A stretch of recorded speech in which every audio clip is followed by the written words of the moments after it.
श्री साईनाथाय नमः। ॐ लक्ष्मीनारायणाय नमः। ॐ कृष्णराम शिव मारुद्यादिरूपाय नमः। ॐ शेषशायिने नमः। ॐ गोदावरीतटशिरडिवासिने नमः। ॐ भक्तहृदालयाय नमः। ॐ सर्वहृन्निलयाय नमः। ॐ भूतावासाय नमः। ॐ भूतभविष्यद्भाववर्जिताय नमः। ॐ कालाधीताय नमः। ॐ कालाय नमः। ॐ कालकालाय नमः। ॐ कालदर्पधमनाय नमः। ॐ मृत्युञ्जयाय नमः। ॐ अमर्त्याय नमः। ॐ मर्त्याभयप्रदाय नमः। ॐ जीवाधाराय नमः। ॐ सर्वाधाराय नमः। ॐ भक्तावनसमर्थाय नमः। ॐ भक्तावनप्रतिज्ञाय नमः। ॐ अन्नवस्त्रधाय नमः। ॐ आरोग्यक्षेमदाय नमः। ॐ धनमाङ्गल्यप्रदाय नमः। ॐ वृद्धिसिद्धिदाय नमः। ॐ पुत्रमित्रकळत्रबन्धुदाय नमः। ॐ योगक्षेमवहाय नमः। ॐ आबद्बान्धवाय नमः। ॐ मार्गबन्धवे नमः। ॐ भुक्तिमुक्तिस्वर्गाभवर्गदाय नमः। ॐ प्रियाय नमः। ॐ प्रीतिवर्धनाय नमः।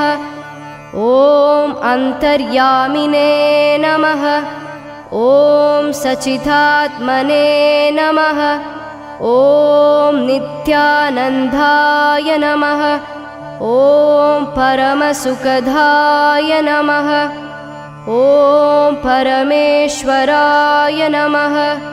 ॐ परब्रह्मणे नमः। ॐ परमात्मने नमः।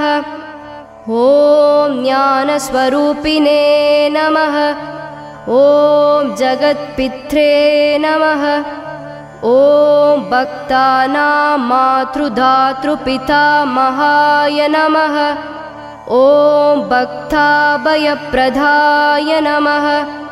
ॐ भक्तपराधीनाय नमः। ॐ भक्तानुग्रहकातराय नमः। ॐ शरणागतवत्सलाय नमः। ॐ भक्तिशक्तिप्रदाय नमः। ॐ ज्ञानवैराग्यदाय नमः। ॐ प्रेमप्रदाय नमः। ॐ संशयहृदयदौर्बल्यपापकर्मवासनाक्षयकराय नमः। ॐ हृदयग्रन्थिभेदकाय नमः। ॐ कर्मध्वंसिने नमः। ॐ शुद्धसत्त्वस्थिताय नमः। ॐ गुणातीतगुणात्मने नमः। ॐ अनन्तकल्याणगुणाय नमः। ॐ अमितपराक्रमाय नमः। ॐ जयिने नमः।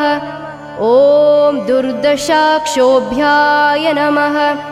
ॐ अपराजिताय नमः।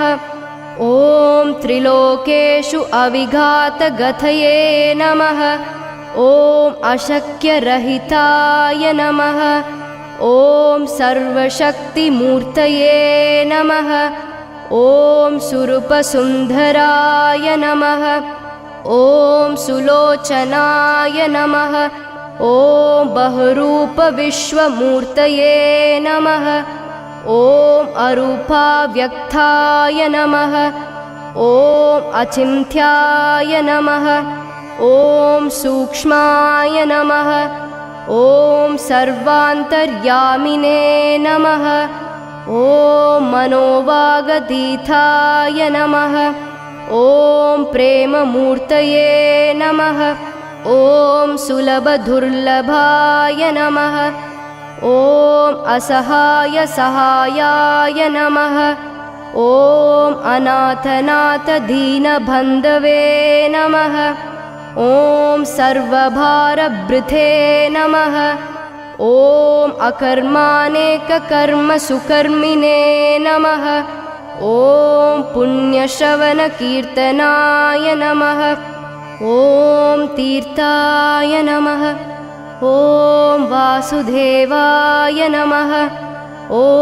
सधां गतये नमः ॐ सत्परायणाय नमः ॐ लोकनाथाय नमः ॐ पावनानघाय नमः ॐ अमृतांशवे नमः ॐ भास्करप्रभाय नमः ॐ ब्रह्मचर्यतपश्चर्यातिसुव्रताय नमः ॐ सत्यधर्मपरायणाय नमः ॐ सिद्धेश्वराय नमः ॐ सिद्धसङ्कल्पाय नमः ॐ योगेश्वराय नमः ॐ भगवते नमः ॐ भक्तवत्सलाय नमः ॐ सत्पुरुषाय नमः ॐ पुरुषोत्तमाय नमः ॐ सत्यतत्त्वबोधकाय नमः ॐ कामादिषद्वैरिध्वंसिने नमः ॐ अभेदानन्दानुभवप्रदाय नमः ॐ समसर्वमतसम्मताय नमः ॐ श्रीदक्षिणामूर्तये नमः ॐ वेङ्कटेशरमणाय नमः ॐ अद्भुतानन्दचर्याय नमः ॐ प्रपन्नार्तिहराय नमः ॐ संसारसर्वदुःखक्षयकराय नमः ॐ सर्ववित्सर्वतोमुखाय नमः ॐ सर्वान्तर्बहिस्थिताय नमः ॐ सर्वमङ्गलकराय नमः ॐ सर्वाभीष्टप्रदाय नमः ॐ समरससन्मार्गस्थापनाय नमः ॐ श्री समर्थ सद्गुरु साईनाथाय नमः।